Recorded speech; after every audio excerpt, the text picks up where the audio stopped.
Hey everybody, Michael Snyder, Pacific Northwest Weather Watch. Today is October 28th, and right now we are looking at the infrared satellite imagery. You can see a couple systems out over the Pacific Ocean here. No threat to any place in the lower 48 right now. So we've got this Arctic air, of course, settling over the region. And if you stepped outside for a moment this morning, you know why. Very cold out there, even west of the Cascades, a lot of places below freezing, and especially off to the east in Idaho and Montana. Some very chilly overnight lows. Going to have that for a couple more days here before we start to warm up and bring some warmer westerly systems in here and bring some precipitation.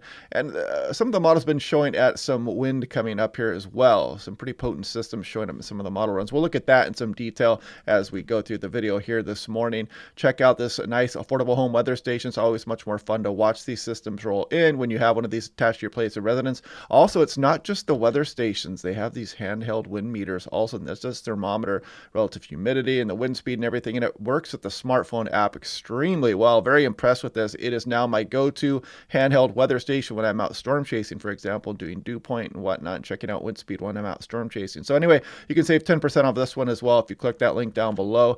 Yeah, the 4 P's here: people, pets, pipes, and plants. You guys know the drill. Don't leave your pets out overnight if you can avoid it. It's pretty chilly for them outside also, even with the fur coat on. But yeah, pipes and plants, watch out for the freezing temperatures out there, especially east of the Cascades. Now, taking a look at the temperature outlook, this is for eastern Oregon and Washington. Look at Ellensburg and Bend dropping down towards 20 degrees. Some places well down into the lower teens. Look at Meacham down to 13 this morning, potentially 14 tomorrow morning. So pretty chilly, but you can see the warm up coming as we go on in through early November as we get some good old-fashioned Pacific Northwest systems rolling in here, and we'll look at that in a bit. But you can see this is for the temperature forecast for Spokane National Weather Service, and you can see the gradual warm up here as we go through mid and later this upcoming week, and that was issued this morning. And this is just a good idea, especially if you travel across the passes here. A lot of good stuff in here. You want to keep this stuff in your car if you can. Chains, jumper cables, first aid kits, water, snacks, warm clothes. You guys know the drill. Maybe a blanket.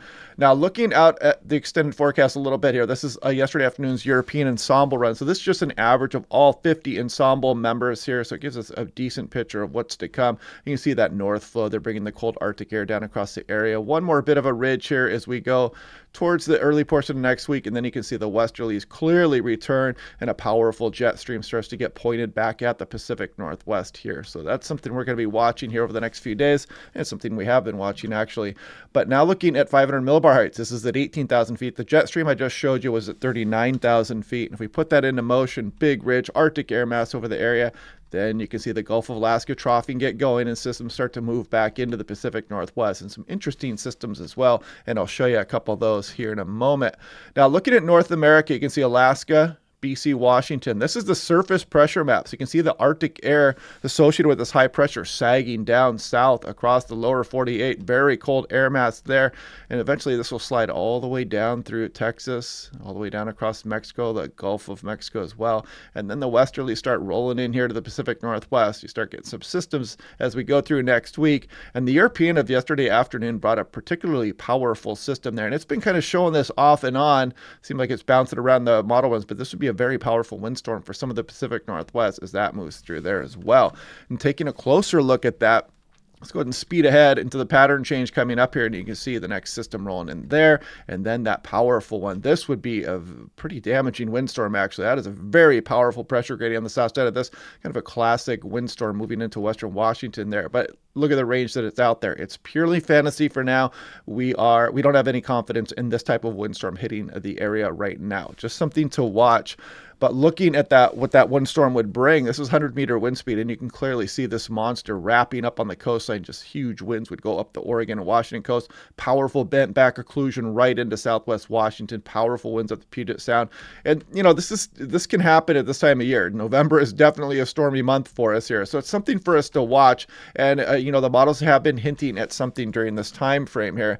But right now, the chance for a system that powerful are still extremely low. This is Quileute. Check it out. got the Arctic air mass just kind of suppressing the winds for a while, and then all of a sudden we just kind of return to the stormy, wetter, windier pattern here, and you can see some strong windstorms showing up in some of the individual runs, and even the control run has that very powerful storm there. Look at a 68 mile per hour gust if that were to verify.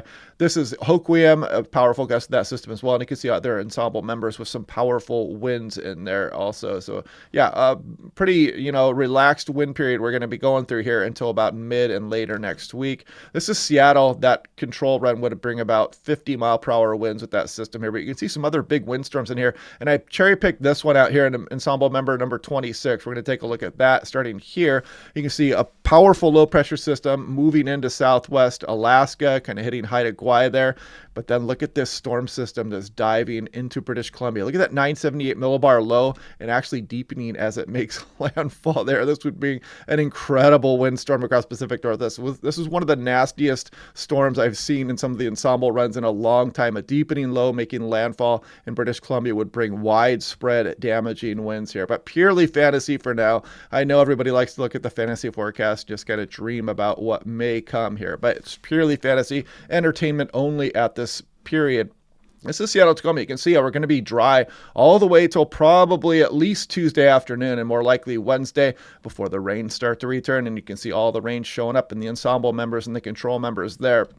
Now, this is 6 to 10 day temperature probability outlook, definitely going above average here as we go on in through early November. And this is the 8 to 14 day precipitation outlook. And you can see big bullseye here across Pacific Northwest as well.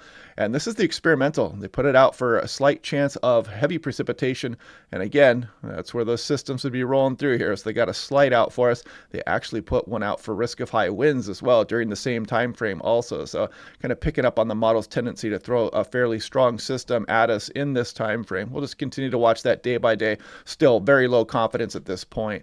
But anyway, yeah, hope you guys are liking the videos here today. A nice steam fog over the Puget Sound again today. I was out droning that. I got some better footage than I actually did yesterday, so I might have to make another little interesting video there. But yeah, we'll do this again tomorrow, and we'll continue to watch these storms off into the future here and see what might be coming. And I hope you guys are having a good day, and I will talk to you guys tomorrow morning. Oh, one more thing. I'm actually working on a Pacific Northwest El Nino update also. Should be coming out in the next day or two as well. But anyway, I will talk to you guys again tomorrow, and I'll see you then.